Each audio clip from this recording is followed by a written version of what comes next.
사탄은 지금 사탄의 세력을 모으는 것입니다. 그 반대편에서는 또 하나님께서 하나님을 충성스럽게 따르는 성도들을 모으시는 것입니다. 그래서 이 두 무리의 사람들이 마지막 때 한 번 전 세계적으로 크게 충돌하는데 그것이 마지막 전쟁이고 짐승의 표 환란입니다. 자, 그런데 문제는 이것입니다. 하나님께서 그 마지막 전쟁을 위해서 어떤 사람들을 부르실까요? 하는 질문입니다. 오늘 기도원 이야기를 통해서 우리가 이 질문에 대한 답을 찾아보려고 합니다.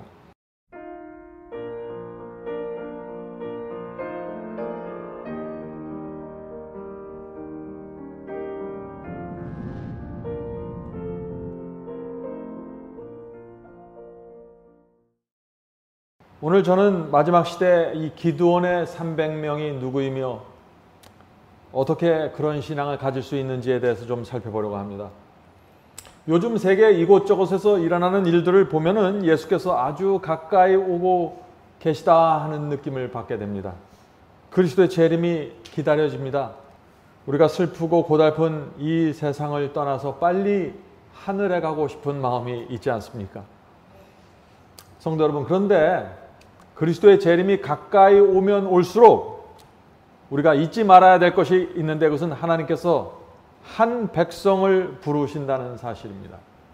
예수께서 오시기 전에, 재림하시기 전에 하나님과 사탄의 마지막 전쟁이 일어나기 때문에 한 백성이 필요한 것입니다. 자, 그 전쟁이 무엇인가요?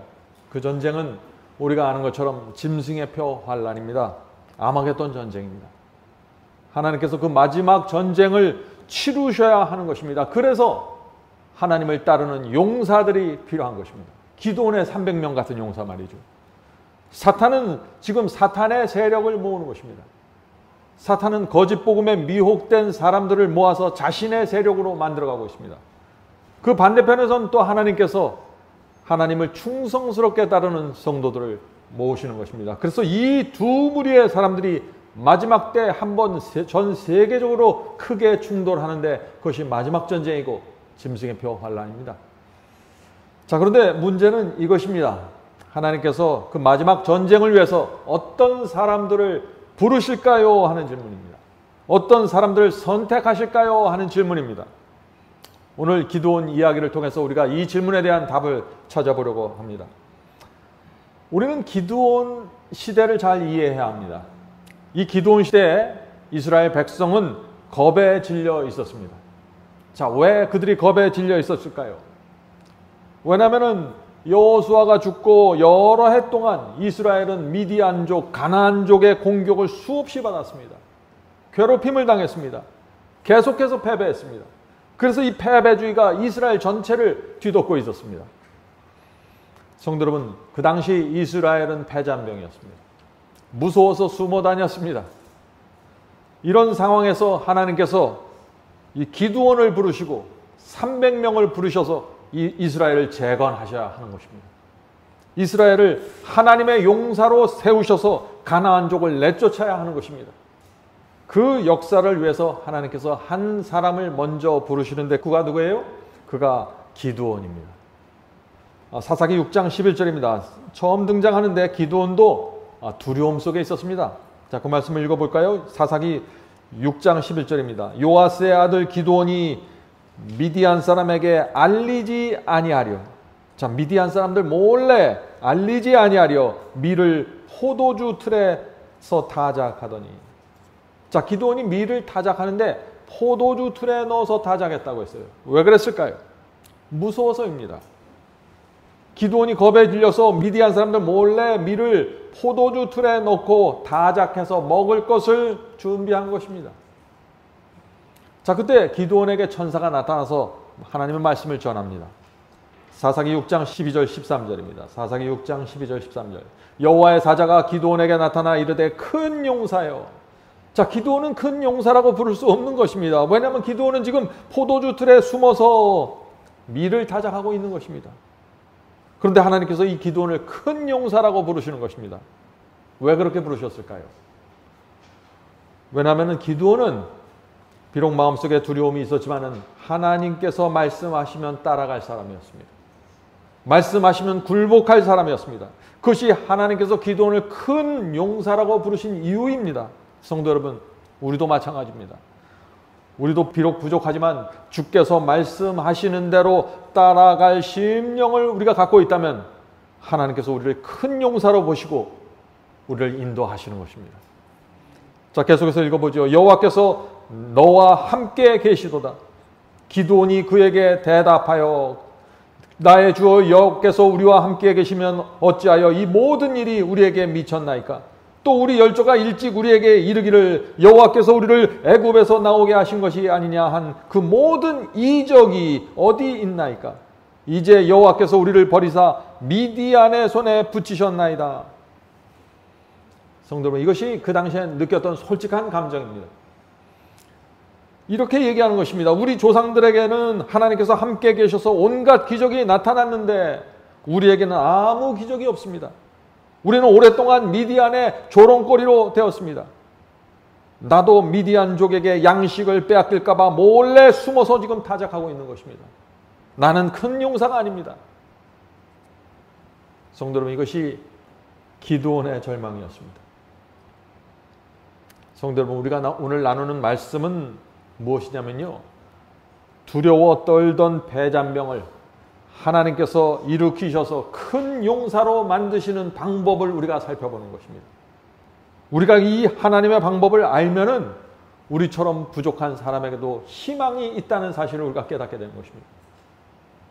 성도 여러분, 지난 한 주일 동안 몰래 숨어 살으셨나요? 패잔병이 되었습니까? 두려우셨습니까? 오늘 말씀을 통해서 큰 소망을 갖고 나가게 되길 제가 간절히 바랍니다. 자, 사사기 6장 14절 보겠습니다. 여호와께서 그를 돌아보아 가라사대 너는 이 내 힘을 의지하고 가서 이스라엘을 미디안의 손에서 구원하라. 내가 너를 보낸 것이 아니냐. 지금 우주 최고의 신 하나님께서 기드온에게 지금 말씀하시는 것입니다. 너는 내 힘을 의지해서 이스라엘을 구하라 라고 하시는 것입니다. 자, 이 말을 듣고 기드온의 마음에 용기가 충천했을까요? 당연히 그렇게 되어야 하는데 그렇게 되지 못했습니다. 여전히 두려워했습니다. 왜 그랬을까요? 하나님께서 말씀하시는데, 하나님께서 내가 네 편이 되어주겠다고 말씀하시는데 이 기드온의 마음속에서 용기가 올라오지 않는 것입니다. 왜냐하면 이 기드온의 눈으로 볼 때 그것은 아주 불가능하게 보였기 때문입니다. 미디안은 그 지역의 최대 강대국이었습니다. 이스라엘은 지난 수년 동안 패배와 수탈을 당해왔습니다. 온 백성이 지금 숨어서 도망다니는 것입니다. 미를 타작하려고 해도 숨어서 할 수밖에 없는 그런 상황이에요. 성도 여러분, 우리가 이것을 이해해야 합니다.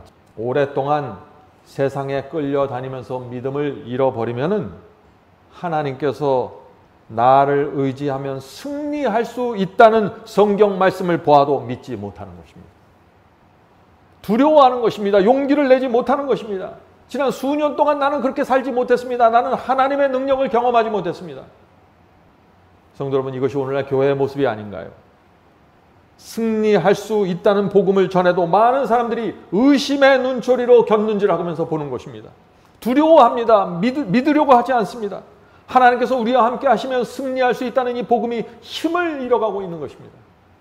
성도 여러분, 하늘 가나안이 가까이 올 때 우리가 기억해야 될 것은 용기가 필요하다는 것입니다. 남들은 다 불가능하다고 할 때 나는 하나님의 말씀에 의지해서 가능하다고 말할 수 있는 용기가 필요한 것입니다. 아무리 우리가 진리를 알고 교리를 알아도 두려워 떨면 소용이 없습니다. 용기가 필요한 것입니다. 이 세상의 가나안족들을 두려워하지 말아야 합니다. 마지막 시대는 어려움을 뚫고 전진할 용기가 필요한 것입니다. 사람들로부터 미움을 받을 용기가 필요한 것입니다. 사람들이 반대하는 길을 걸어가야 될 용기가 필요한 것입니다. 이 용기가 없으면 아무것도 안 되는 것입니다.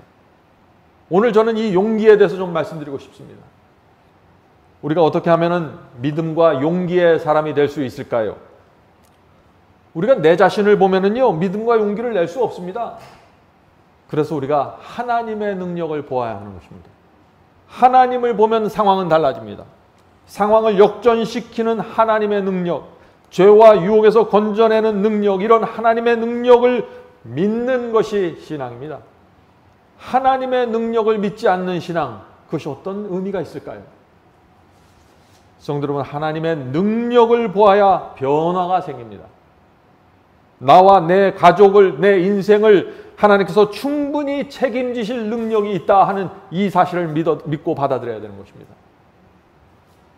이 믿음이 생기면은 어떤 변화가 생길까요? 하나님께 내 생애를 맡기게 되는 것입니다. 그 전에는 두려워서, 믿지 못해서, 하나님의 능력을 보지 못해서 늘 내 인생 내가 붙잡고 벌벌 떨면서 살았는데, 하나님의 능력을 내가 알면은 맡기는 것입니다. 자, 우리가 우리의 생애를 맡겨야만 변화가 생깁니다. 어떤 변화가 생길까요? 우상을 버리게 됩니다. 하나님을 믿으니까 더 이상 우상이 필요 없는 것입니다. 죄가 떨어져 나가고 용기를 갖고 전진하게 되는 것입니다. 이것이 신앙입니다. 신앙은 하나님의 능력을 보아야 나오는 것입니다. 성도 여러분, 우리는 기드온을 이해해야 됩니다. 기드온은 이스라엘의 하나님의 능력이 거의 나타나지 않았을 때, 수년 동안 전혀 나타나지 않았을 때 살았던 사람입니다. 그 당시 이스라엘은 계속해서 패배를 당하고 계속해서 재산을 뜯겼습니다. 수탈의 연속이었습니다. 하나님의 능력에 대한 믿음이 거의 사라져버렸습니다. 옛날 우리 조상들은 하나님께서 도와주셨을지 모르지만 우리는 도와주지 않는다고 생각했죠. 그래서 이 수많은 이스라엘 백성들 사이에서 어떤 일이 생겼습니까? 다른 신을 찾기 시작했습니다. 내가 믿는 하나님이 우리를 지켜주지 않는다는 것입니다. 기적이 나타나지 않는다는 것입니다. 능력이 없다는 것입니다. 그렇다면 우리는 다른 신을 찾아야 되지 않는가? 그래서 우상들이 들어오게 된 것입니다. 성도 여러분, 우리가 하나님의 능력을 모르면은 신앙이 죽게 되고 우리의 마음이 하나님 외에 다른 우상을 찾아가게 되는 것입니다. 하나님의 능력을 모르면 우리가 하나님 위에 다른 신을 섬기게 되는 것입니다. 그래서 두 주인을 섬기게 되는 것입니다. 두 주인을 섬기면 안 된다는 사실을 모르는 사람이 어디 있나요?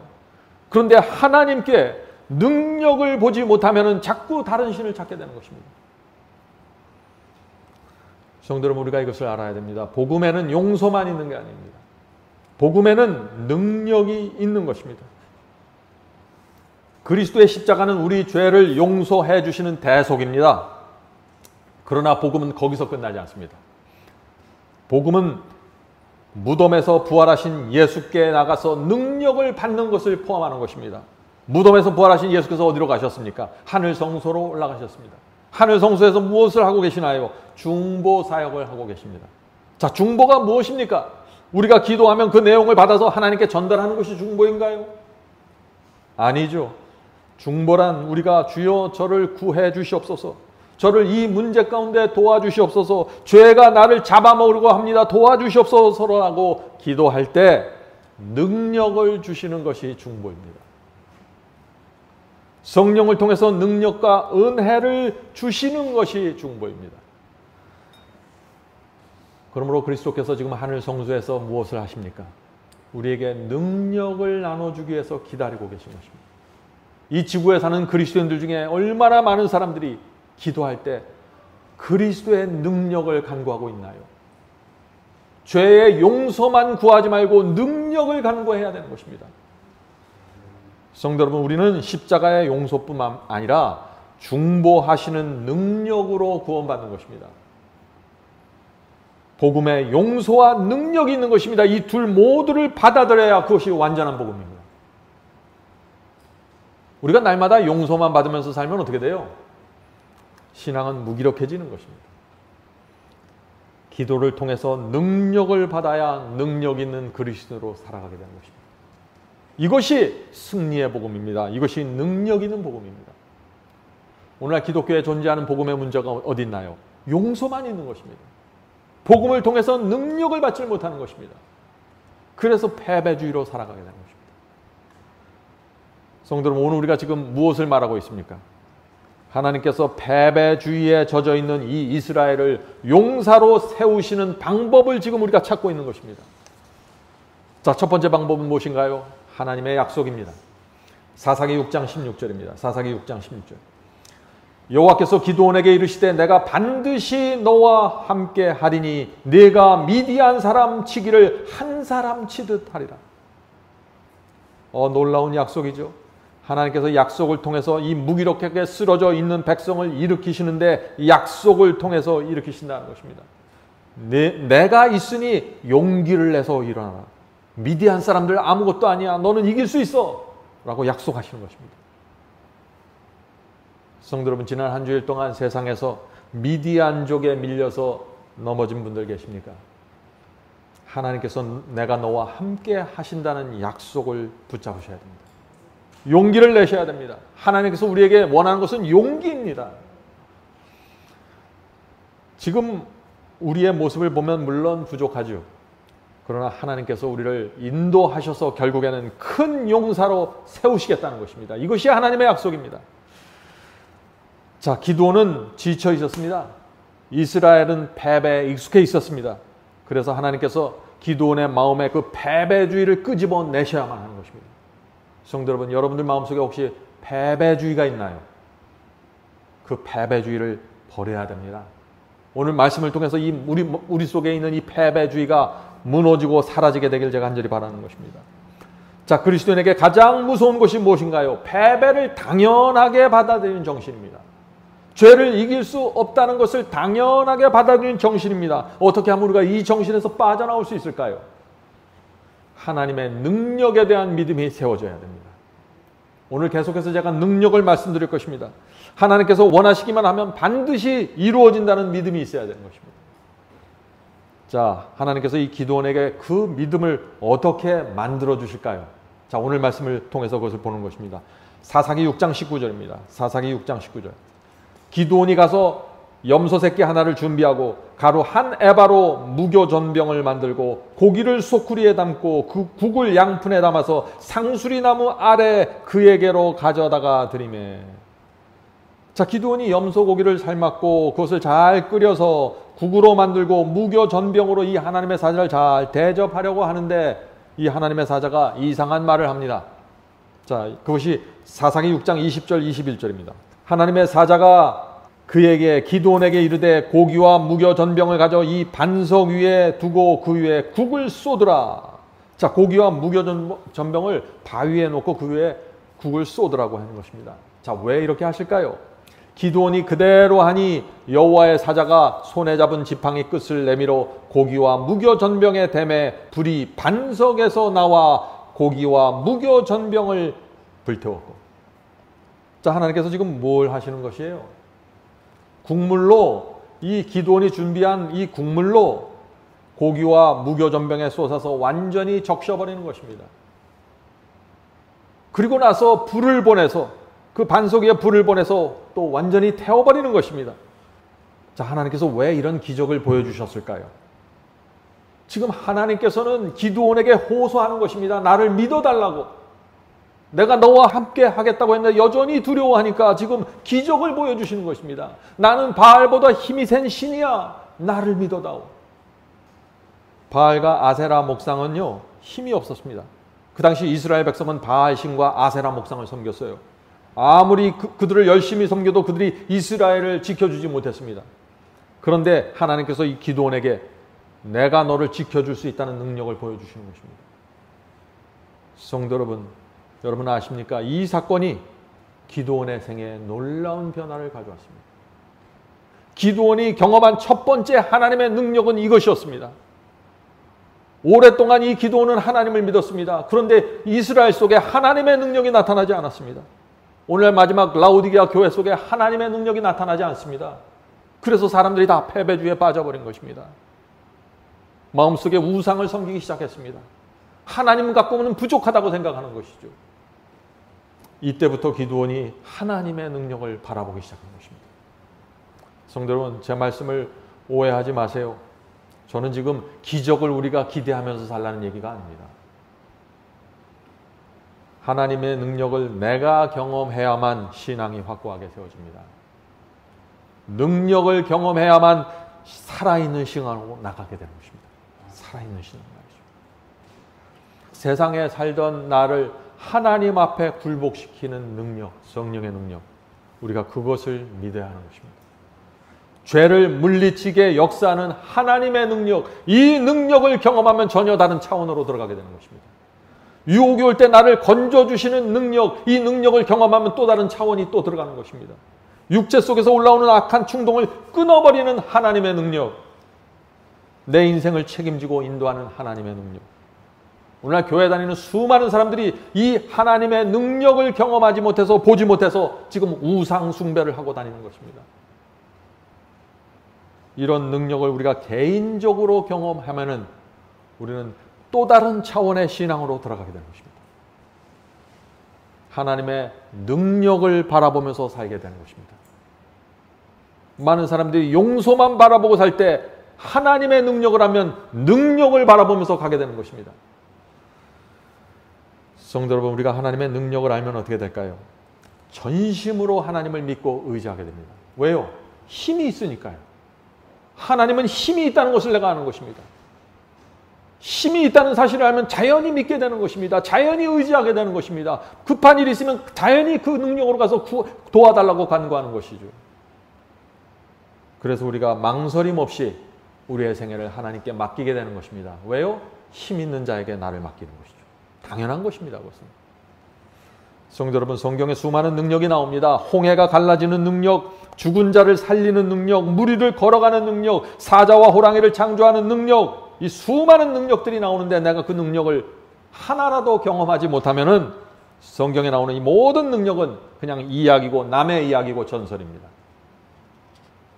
그래서 다른 신을 찾아가는 것입니다. 그래서 용서만 받고 구원받겠다는 복음이 이 세상을 뒤덮는 것입니다. 오늘 많은 사람들이 사랑의 하나님만 믿으려고 합니다. 능력의 하나님도 믿으셔야 합니다. 나를 죄와 세상으로부터 구원하시는 하나님의 능력 말이죠. 궁핍한 자에게 일용한 양식을 공급하시는 하나님의 능력.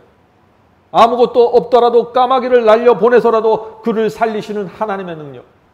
이 능력이 성경 속에 가득 차 있는데 사람들은 능력을 놓친 채 용서만 받고 살려고 하는 것입니다. 하나님의 사랑만 믿겠다는 것입니다.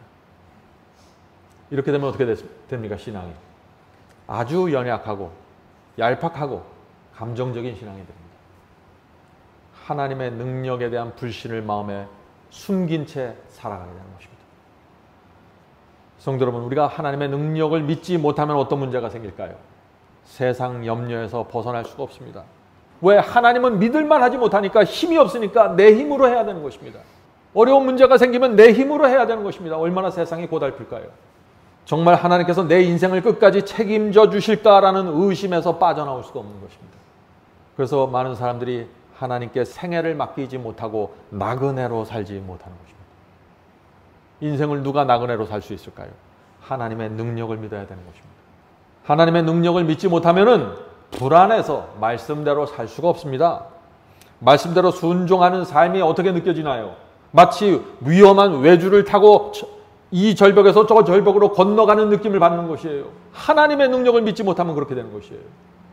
자칫 잘못하면 깊은 절벽 아래로 떨어질 것 같은 그런 느낌을 갖고 하나님의 말씀을 따라가는 것입니다. 그러면서 그것을 좁은 길이라고 생각하는 것이죠. 성도 여러분, 아닙니다. 좁은 길은 능력을 붙잡고 가는 것입니다. 자, 하나님께서 이 기드온에게 불로 태워버리는 능력을 보여주셨습니다.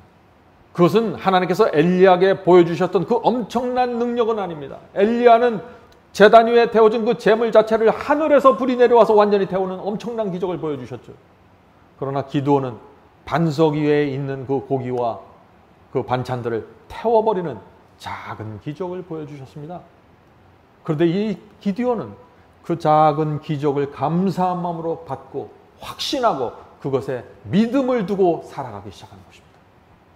성도 여러분, 하나님께서 우리 생애 속에서 보여주시는 아주 작은 기적들을, 능력들을 소중히 붙잡고 사셔야 됩니다. 자, 하나님께서 이 기드온에게 능력을 보여주신 다음에 하나님께서 이 기드온에게 요구하십니다. 무엇을 요구하실까요? 헌신과 개혁을 요구하십니다. 너는 헌신하고 개혁하라고 요구하시는 것입니다. 자, 그 말씀이 사사기 6장 25절 26절입니다. 여호와께서 기드온에게 이르시되 네 아비의 숫소 곧 7년 된 둘째 숫소를 취하고, 자, 하나님께서 숫소를 지금 바치고 번제로 드리라고 요구하시는 것입니다. 그런데 자기의 소도 아니에요. 아버지의 소를 드리라는 것입니다. 이 번제는 헌신의 제사죠. 계속해서 읽겠습니다. 네 아비에게 있는 발의 단을 헐며 단 곁에 아세라 상을 찍어내리고. 성도 여러분, 이것이 하나님께서 기드온을 큰 용사로 끌고 가시는 과정입니다. 지금 하나님께서 기드온에게 뭘 요구하나요? 네 아버지가 섬기던 바알 우상을 헐고 아세라 상을 찍어버리라고 지금 말씀하시는 것입니다. 그것들을 다 쪼개서 장작으로 만들어서 여호와께 숫소를 태워서 바치라고 지금 말씀하시는 것입니다. 성도 여러분, 믿기만 하면 되는 것이 아니에요. 이것은 아버지와 마을 전체가 기드온에 대해서 분노할 수 있는 일을 하라고 지금 명령하시는 것입니다. 그럼에도 불구하고 이 하나님께서는 기드온에게 명령하시는 것입니다. 개혁하라고 명령하시는 것이에요. 너희 집안에 있는, 심지어 너희 아버지가 섬길지라도 쪼개고 무너뜨리라는 것입니다. 하나님께서 우리를 용사로 만드시는 방법, 개혁입니다.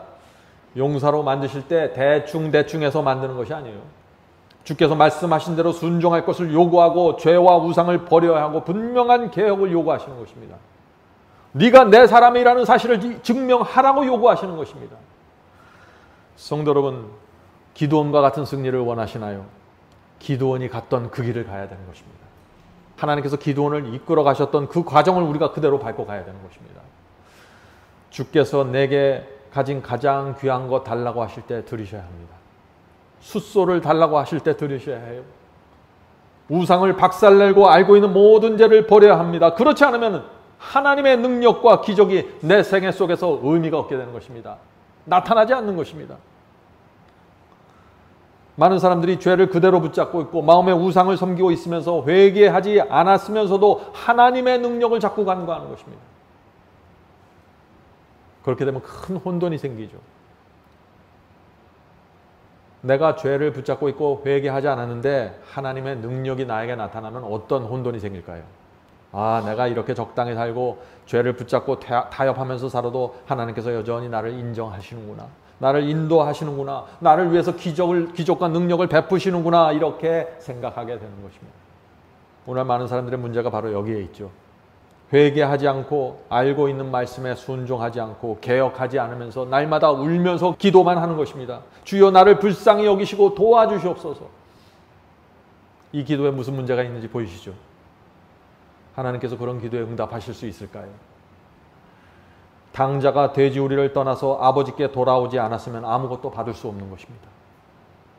돼지우리에 앉아 있으면서 아무리 기도해도 소용이 없는 것입니다.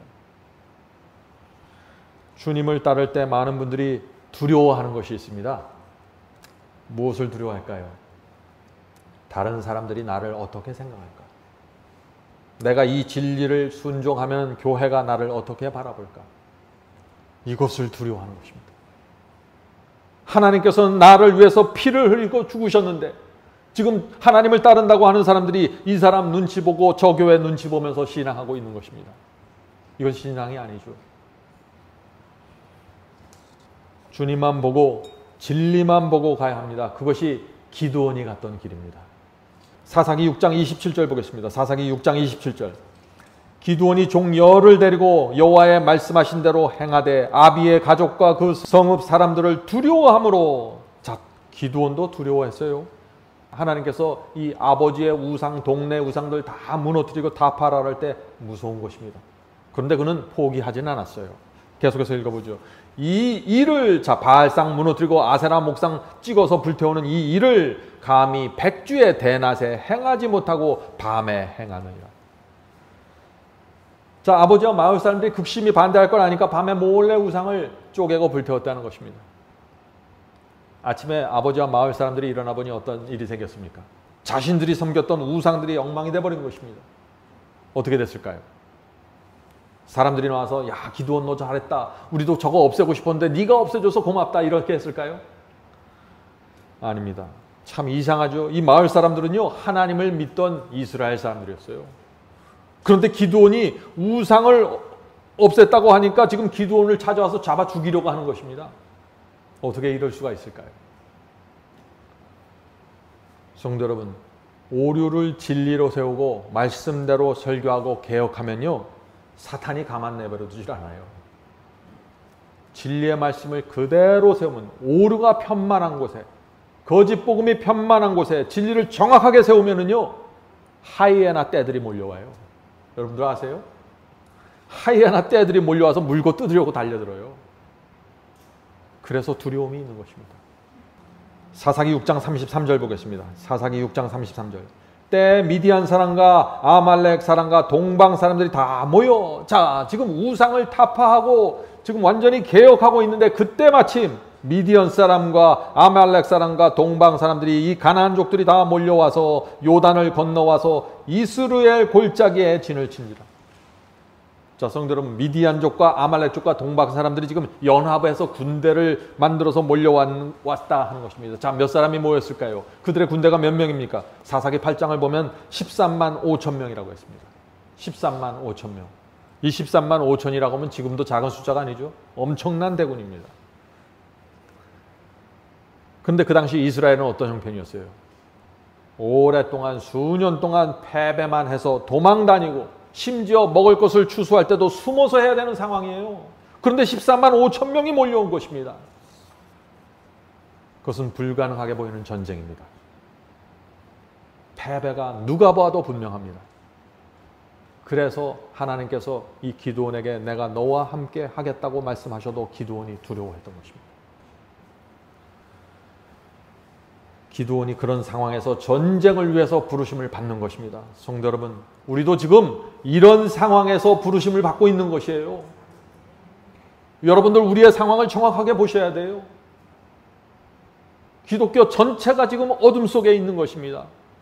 바벨론이 되어버렸다고 요한계시록은 선포하고 있는 것입니다.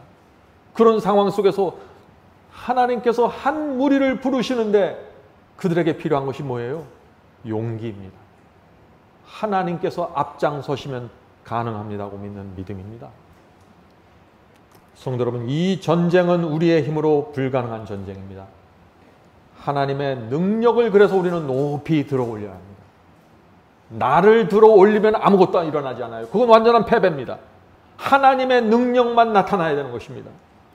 하나님의 능력으로 승리할 수 있다는 복음이 전파되어야 돼요. 왜요? 모든 사람들이 패배주의에 젖어 있어요. 하나님의 능력은 가능하다는 복음이 전파되어야 하는 것입니다. 그것이 지구에 전해지는 마지막 기별입니다. 무엇이 마지막 기별이에요? 하나님의 능력으로 승리할 수 있다는 복음입니다. 13만 5천이 이 가나안족 연합군이 몰려오자 기드온이 즉시 나팔을 불었습니다. 이스라엘 지파들을 모으는 것입니다. 여러 지파에서 사람들이 모여들었습니다. 그런데 문제는 그들이 수년 동안의 패배에 지쳐있는 사람들이라는 것입니다. 기드온은 하나님의 약속이 분명하다는 사실을 그들에게 보여주어야겠죠. 그래서 하나님께 하나님의 능력을 보여달라고 또 기도하는 것입니다. 기드온 이야기는 단순히 기적 이야기가 아니에요. 이건 패배주의에 젖어있던 사람들에게 용기를 주고 믿음을 주기 위해서 하나님의 능력을 보여달라고 간구하는 장면입니다. 사사기 6장 36절부터 40절에 우리가 잘 아는 유명한 이야기가 나오죠. 기드온이 여호와께 여짜오되 주께서 이미 말씀하심으로 내 손으로 이스라엘을 구원하려 하시거든 보소서. 내가 양털 한 뭉치를 다장마당에 두니 이슬이 양털에만 있고 사면 땅은 마르면 주께서 이미 말씀하신 같이 내 손으로 이스라엘을 구원하실 줄을 내가 알겠나이다 하였더니 그대로 된지라. 자, 양털을 밖에 놓고서 자는데 밤에 양털만 젖고 주변 땅은 바짝 말라있긴, 그 능력을 보여달라 하는 것입니다. 그러면 내가 믿겠습니다.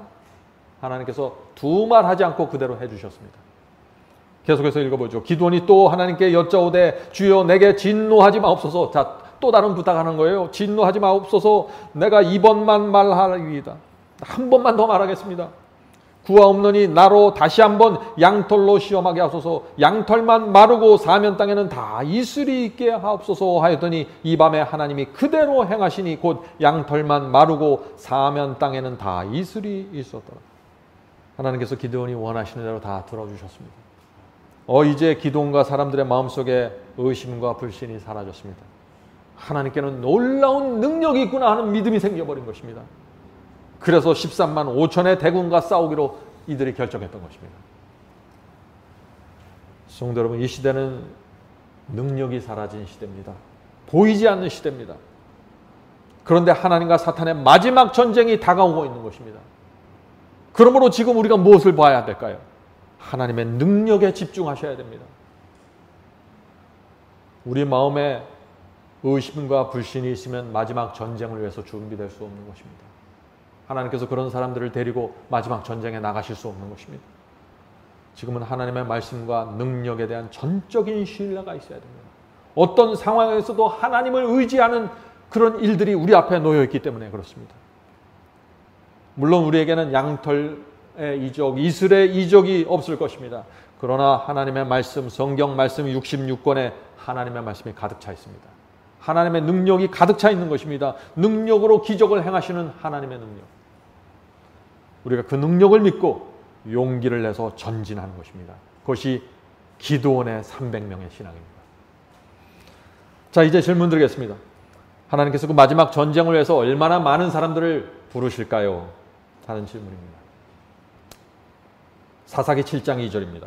사사기 7장 2절. 여호와께서 기드온에게 이르시되 너를 쫓는 백성이 너무 많은즉 내가 그들의 손에 미디안 사람을 붙이지 아니하리니 이는 이스라엘에 나를 거스려 자긍하기를 내 손이 나를 구원하였다 할까 함이니라. 자, 이 말씀이 무슨 뜻입니까? 하나님께서 지금 나팔 소리를 듣고 모인 이스라엘 군사들이 너무 많다는 것이에요. 상대는 13만 5천인데 이스라엘은 아주 작은 숫자가 모였어요. 그런데 하나님께서 너무 많다는 것입니다. 그런데 너무 많다고 하시는 이유가 무엇이에요 지금? 이스라엘이 자긍하기를 내 손이 나를 구원하였다 할까 함이니라. 무슨 뜻인가요? 이스라엘이 내가 잘나서 이겼다고 착각할 수 있기 때문에 숫자를 줄여야겠다는 것입니다. 성도 여러분, 하나님께서는 항상 동일한 원칙으로 역사하십니다. 수많은 히브리인들이 있었지만 하나님께서는 다니엘과 세 친구를 통해서 아주 적은 숫자를 통해서 바벨론의 복음을 전파했습니다. 하나님의 능력에 의해서 복음이 전파돼서 다 입을 막고 하나님을 바라보게 되는 것입니다. 하나님께서는 진리에 굴복한 소수의 사람들, 마음이 받쳐진 이 소수의 사람들을 통해서 당신의 뜻을 이루고 하나님의 영광을 드러내십니다. 이것이 하나님의 방법이에요. 마지막 때도 마찬가지입니다. 사무엘상 14장 6절 보겠습니다. 사무엘상 14장 6절. 여호와의 구원은 사람이 많고 적음에 달리지 아니하였느니라. 하나님의 전쟁은 사람의 숫자로 결정되는 것이 아니라는 것이죠. 하나님께서 사람들을 그래서 추려내시는 것입니다. 자, 적은 숫자가 될 때까지 추려내시는 것입니다. 자, 그런데 그렇다면 우리가 알아야 될 것이 무엇인가요? 하나님께서 추려내시는 방법을 알아야겠죠. 마음이 준비되지 않는 자들은 집으로 돌려보내셨습니다. 그것이 구약시대의 이야기입니다. 이스라엘은 전쟁에 나가기 전에 신명기 말씀을 펼쳐놓고 군사들 앞에서 읽어줍니다. 자, 이 말씀을 읽어줍니다. 신명기 20장 5절부터 7절입니다. 새 집을 건축하고 낙성식을 행치 못하는 자가 있느냐? 그는 집으로 돌아갈지니. 전사하면 타인이 낙성식을 행할까 하노라. 포도원을 만들고 그 과실을 먹지 못한 자가 있느냐? 그는 집으로 돌아갈지니. 전사하면 타인이 그 과실을 먹을까 하노라. 여자와 약혼하고 그를 취하지 못한 자가 있느냐? 그는 집으로 돌아갈지니. 전사하면 타인이 그를 취할까 하노라 하고. 자, 이 말씀의 취지가 무엇인가요? 온 마음을 다해서 전쟁에 집중하지 못할 사람들은 집으로 돌아가라는 것입니다. 하나님의 전쟁에 집중할 사람들만 남아있으라는 것입니다. 죽음이 두려워서 떠는 자들은 집으로 돌아가는 것입니다. 위험에 도전하지 않으려고 하는 사람들, 세속적 이익에 마음을 둔 사람들, 전쟁을 무서워하는 사람들, 이런 사람들은 모두 걸러내었습니다. 왜 그랬을까요? 오히려 전쟁에 방해가 되기 때문이죠. 왜냐하면 이 두려움은 전염되는 것입니다. 우리 속에 한 사람이 두려워하면, 불신하면 그 불신과 두려움은 퍼져나갑니다. 그래서 하나님께서 걸러내실 수밖에 없는 것입니다. 자, 사사기 7장 3절 보겠습니다. 사사기 7장 3절.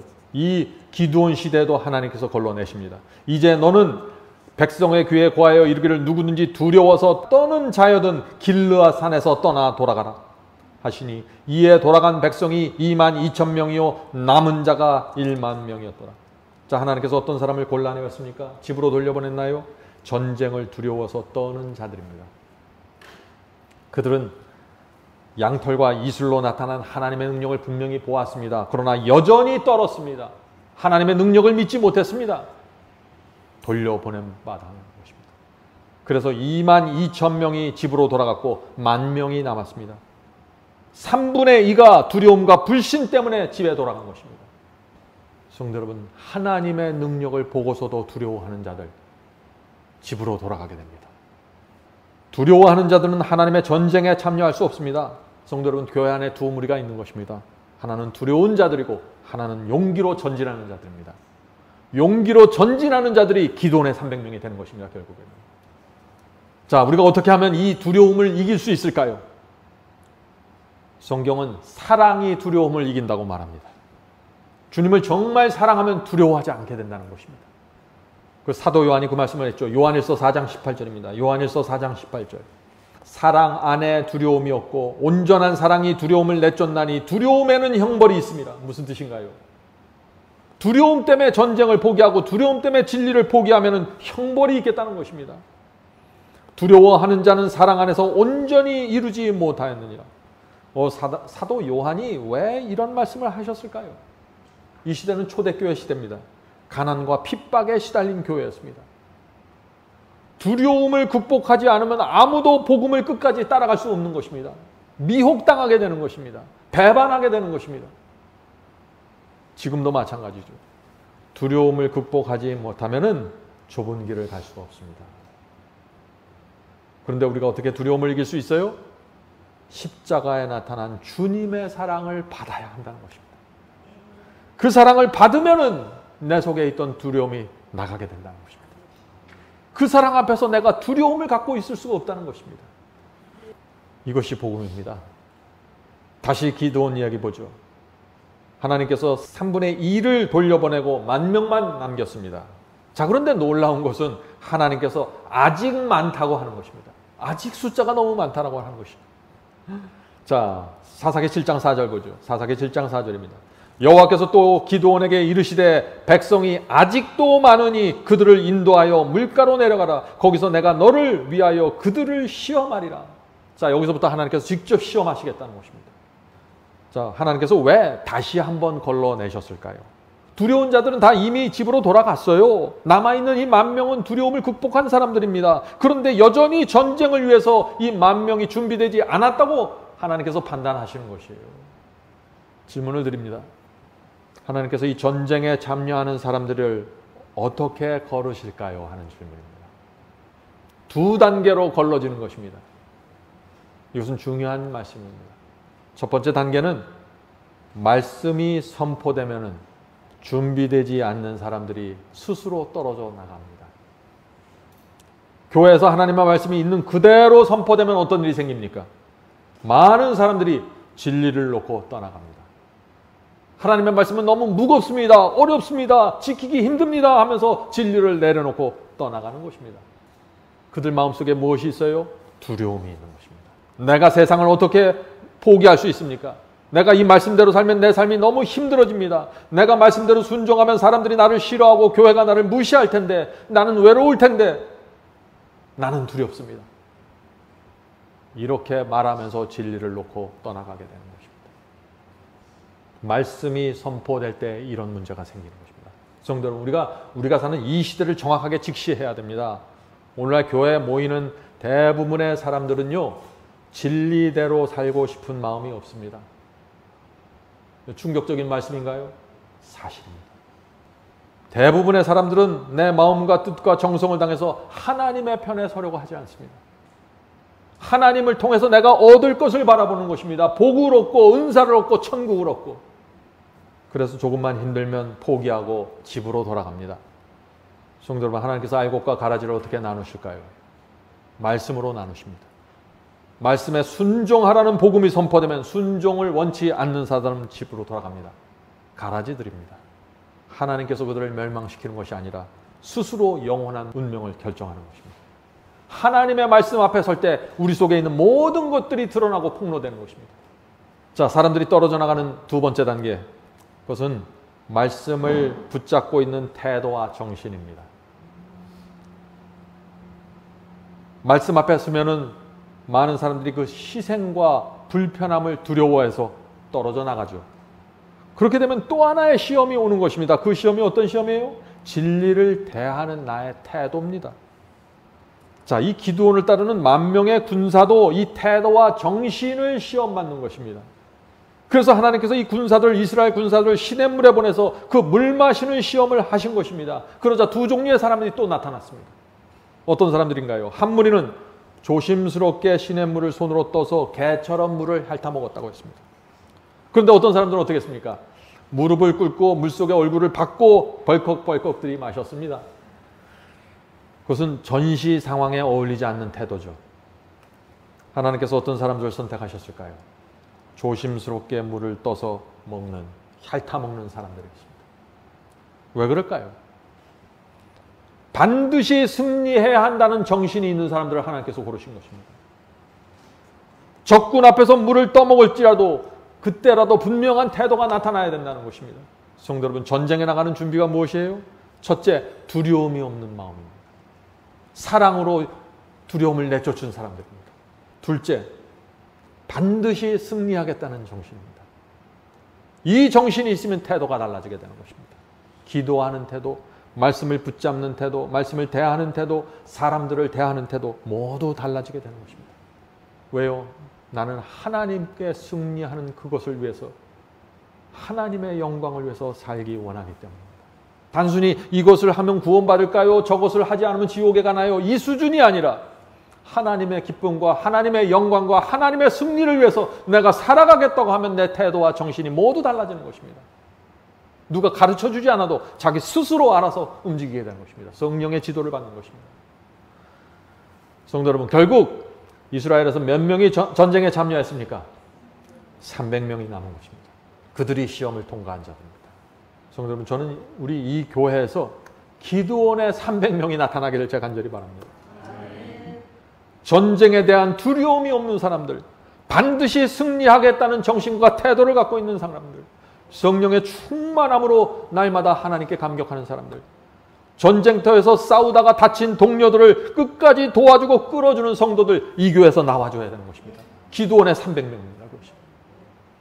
성도 여러분, 이 두려움과 불신이 한 사람 마음속에 있으면 다른 사람에게 쉽게 전염이 되어버립니다. 그런데 용기와 믿음도 강하게 전염이 됩니다. 저는 우리 교회 속에 이 믿음과 용기를 가진 몇 사람이 있어서 그 용기가, 그 믿음이 교회 전체로 퍼져나가면서 이 교회가 세워지게 되기를 간절히 바랍니다. 시작은 한 사람부터 시작하는 것입니다. 항상. 기드온의 300명 속에서도 이 용기와 믿음이 아주 빠르게 퍼져나갔습니다. 그들은 완전히 연합했습니다. 하나님의 약속을 굳게 붙잡고 있었습니다. 여호수아에게 주셨던 그 말씀이죠. 여호수아 1장 9절입니다. 내가 네게 명한 것이 아니냐? 마음을 강하게 하고 담대히 하라. 두려워 말며 놀라지 말라. 네가 어디로 가든지 네 하나님 나 여호와가 너와 함께 하느니라 하시니라. 기드온의 300명이 이 말씀을 붙잡았을 때 그들은 전혀 다른 사람들이 되었습니다. 성도 여러분, 하나님께서 주신 이 약속이 지금 우리에게도 동일하게 적용되는 것입니다. 너희가 어디로 가든지 내가 너와 함께 하겠다. 마음을 강하게 하고 담대히 하라. 두려워 말고 놀라지 말라고 지금 말씀하고 계시는 것입니다. 비즈니스가 흔들려도, 직장이 흔들려도 두려워하지 말라. 사람 사이의 관계에서 내가 무시당해도 두려워하지 말라. 내가 있다. 마음을 담대히 하라는 것입니다. 예수께서도 동일한 약속을 주셨습니다. 마태복음 28장 20절입니다. 내가 너희에게 분부한 모든 것을 가르쳐 지키게 하라. 볼지어다 내가 세상 끝날까지 너희와 항상 함께 있으리라 하시니라. 얼마나 놀라운 말씀입니까? 세상이 끝나는 그날까지 예수께서 우리와 함께 계시겠다는 것입니다. 그리스도인은 이 약속을 붙잡고 살아가는 사람들입니다. 자, 그런데 이 약속이 아무에게나 이루어지지는 않는다는 것입니다. 조건이 있는 것입니다. 어떤 조건인가요? 주께서 우리에게 분부하신 모든 것을 가르치고 지켜야 하는 것입니다. 부분적으로가 아니라 주께서 주신 그대로의 복음, 원래의 십계명 그대로를 지키고 가르쳐야 한다는 것입니다. 그래야만 그리스도께서 세상 끝날까지 우리와 항상 함께 하시겠다는 약속이 내 속에서 이루어지는 것입니다. 여러분, 이 약속을 믿으시겠습니까? 근데 슬픈 것은요, 오늘날 기독교회가 그렇지 못하다는 것입니다. 오늘날 이런 설교들이 아주 당연한 진리처럼 퍼져나갑니다. 타락한 인간이 어떻게 하나님의 말씀과 계명에 순종할 수 있습니까? 우리는 죄덩어리 아닙니까? 죄를 범하는 것은 당연한 것입니다. 은혜로 구원받을 수밖에 없습니다. 더 이상 순종을 얘기하지 마십시오 하는 복음 말이죠. 왜 이런 복음이 기독교를 뒤덮고 있을까요? 사람들이 세상을 두려워하기 때문이죠. 죄와 싸우는 전쟁을 두려워합니다. 내가 주님을 위해서 무엇을 포기하고 내려놓는 것을 두려워하는 것입니다. 사랑이 내 속에 있는 두려움을 내쫓지 못했습니다. 하나님께서 항상 너와 함께 하시겠다는 이 약속을 믿지 못하는 것입니다. 하나님께서 내 능력을 책임지신다는 그 능력을 갖고 있는 신이라는 사실을 내가 믿지 못하는 것입니다. 그래서 복음 속에 능력이 빠져버린 것입니다. 그런 복음으로는 기드온의 300명이 만들어질 수 없다는 것입니다. 전쟁이 두려워서, 위험이 두려워서 다 집으로 돌아가게 되는 것입니다. 자, 하나님께서 이 기드온의 300명에게 무기를 주셨습니다. 어떤 무기를 주셨나요? 3가지를 주셨죠. 나팔과 빈 항아리와 횃불입니다. 사사기 7장 16절부터 21절을 읽겠습니다. 300명을 3대로 나누고, 자, 이 기드온의 300명이 가나안 연합군을 지금 공격하는 장면입니다. 300명을 3부대로 나누고 각 손에 나팔과 빈 항아리를 들리고 항아리 안에는 횃불을 감추게 하고, 참 하나님께서 칼도 안 주고 창도 안 줬어요. 참 이상한 거 주셨어요. 나팔을 불라고 하고 빈 항아리를 들고 하고 횃불을 그 항아리 속에 감추겠습니다. 자, 이렇게 해서 이 미디안족을 공격하는 그 장면이 얼마나 좀 이상할까요? 하나님의 전쟁은 그런 것입니다. 미사일과 탱크로 무장된 부대가 아닙니다. 아주 단순하고 아주 겸손한 방법으로 상대를 제압하는 것입니다. 나팔을 불며 손에 가졌던 항아리를 부수니라. 3대가 나팔을 불며 항아리를 부수고 좌수엔 횃불을 들고 우수에 나팔을 들어 불며 외쳐가로되 여호와여 기드온의 칼이여 하고 당초에 서서 그 진을 사면으로 에워싸고 그 온 적군이 다름질하고 부르짖으며 도망하였는데, 자, 밤중에 갑자기 이 300명이 3그룹으로 나눠서 갑자기 나팔을 불면서 항아리를 깨자 어떤 일이 생겼어요? 항아리 속에 감추었던 이 횃불이 이곳저곳에서 동시에 나타나는 것입니다. 그러면서 여호와의 횃불이라 기드온의 칼이라 라고 외쳤어요.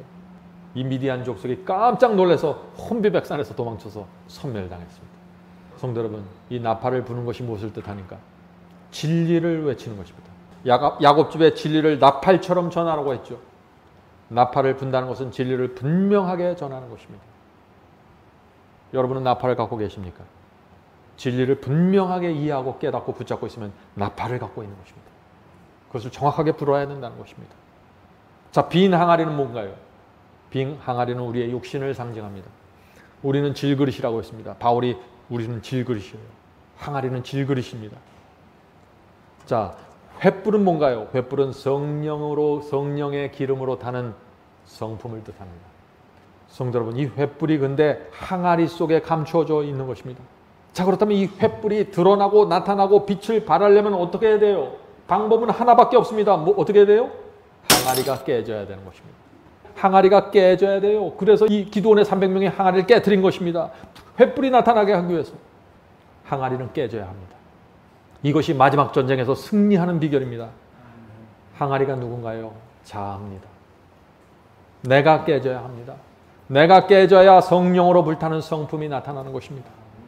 내가 살아있으면 내 항아리가 깨지지 않으면 횃불은 나타날 수 없는 것이에요.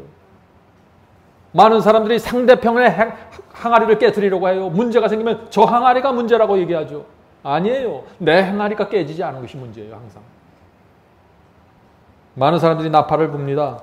그런데 항아리가 깨지지 않았습니다. 그래서 나팔 소리는 크게 들려오는데 빛이 나오지 않는 것입니다. 성도 여러분, 이제 우리는 깨어져야 합니다. 내가 깨어져야 합니다. 다른 사람 깨어질 거 기대하지 마시고 내가 먼저 깨어주십시오. 내가 십자가에 못 박혀야 합니다. 내가 반석에 떨어져서 내 항아리가 산산이 쪼개져야 되는 것이에요. 이것이 마지막 전쟁에서 승리하는 성도들입니다. 그래야만 항아리가 깨지면서 횃불이 환하게 하나님의 성품이 드러나게 되는 것입니다. 마지막 전쟁의 승리의 비결을 아시겠죠? 이것이 바벨론을 무너뜨리는 방법입니다. 진리가 곧바로 전해져야 됩니다. 나팔처럼 정확하게 전달이 돼야 돼요. 그러면서 동시에 진리를 전하는 사람의 항아리가 깨져야 됩니다. 성도 여러분, 우리 교회 진리의 나팔이 정확한가요? 저는 그렇다고 믿습니다. 항아리 안에 횃불이 있습니까? 저는 그렇다고 믿습니다. 그런데 이제부터 우리가 하나님 앞에 나가서 겸손하게 묻고 간구해야 될 것은 우리의 항아리입니다. 날마다 주 앞에 나가서 주여 오늘 항아리를 깨트리길 원합니다. 도와주시옵소서. 시험이 들 때 내 육체를 십자가에 못 박기를 원합니다. 항아리를 깨트리기 원합니다. 도와주시옵소서. 성도 여러분, 어떤 때는 항아리가 금방 가고 깨지질 않았어요. 아주 약해요. 항아리가. 박살을 내셔야 돼요. 저도 그걸 위해서 매일 기도하고 있습니다. 우린 이 세상에 나그네로 살기로 결정한 사람들 아니에요. 항아리 들고 살아서 뭐예요 이거. 내 자존심, 내 명예, 내 성격 지키려고 애써서 뭐 하겠어요. 이 항아리 들고. 볼품이 없어요. 항아리 깨지는 소리가 저희 교회에 자주 들리게 되길 바랍니다. 여기저기서 항아리가 퍽퍽 소리를 내면서 깨지면 이 교회에 하나님의 영광이 나타나는 것입니다. 우리 사이에 문제가 생길 수 있습니다. 사람들이 모여있는데 왜 문제가 없겠어요? 문제는 생기는데 진짜 문제는 뭔지 아세요? 항아리가 안 깨지는 것이에요. 문제가 생기면 항상 상대편 항아리를 깨트리려고 해요. 내 항아리는 지키고 상대편 항아리로 갈려서 네 항아리가 문제라고 자꾸 얘기하는 것입니다. 기드온의 300명의 전략이 아니죠. 그것은. 기드온의 300명은 다 자기 항아리를 깨트렸습니다. 우리가 내 항아리를 깨트릴 때 성령의 횃불이 이 교회에서 크게 불타오르게 되는 것입니다. 멀리서 바벨론에 있는 영혼들이 그 불빛을 보고 그 나팔 소리를 들으면서 찾아오게 되는 것입니다. 날마다 주 앞에 나가 항아리를 깨트리고 싶으니 주께서 도와주시옵소서라고 기도하시기 바랍니다. 저도 이런 기도를 드리면서 살겠습니다. 완전히 박살내야 되는 것이죠.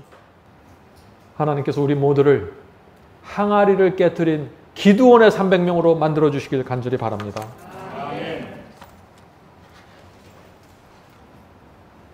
하늘에 계신 저희들의 아버지, 저희가 오랫동안 주님을 믿고 여기까지 왔지만 하나님의 능력을 정확히 보지 못했습니다.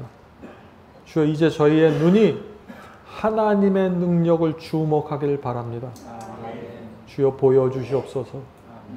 하나님의 능력이 저와 우리의 삶 속에 무슨 일을 할 수 있는지 보여주시옵소서. 저희가 하나님의 능력을 믿을 수 있도록 도와주셔서 이 세상 살 때 두려움 없이 살 수 있도록 도와주시옵소서. 더 이상 주인을 섬길 필요가 없는 사람이 되게 도와주시옵소서. 하나님이 계신데 다른 신은 필요 없습니다. 하나님 한 분만으로 만족하게 도와주시옵소서. 하늘에 계신 아버지, 마지막 시대 기드온의 300명이 필요합니다. 주여, 저희는 부족합니다. 그러나 주께서 인도하시는 대로 따라가길 원합니다. 주여, 저희를 하나님의 용사로 세워주시옵소서. 항아리를 깨트리고 나올 수 있도록 도와주시옵소서. 더 이상 연약한 그리스도인이 되지 않고 하나님의 능력 붙잡고 살 수 있고 항아리 깨트리고 나팔 불면서 전진할 수 있도록 도와주시옵소서. 이 교회를 세워주셨사오니 하나님의 능력으로 이 교회를 세워주시옵소서.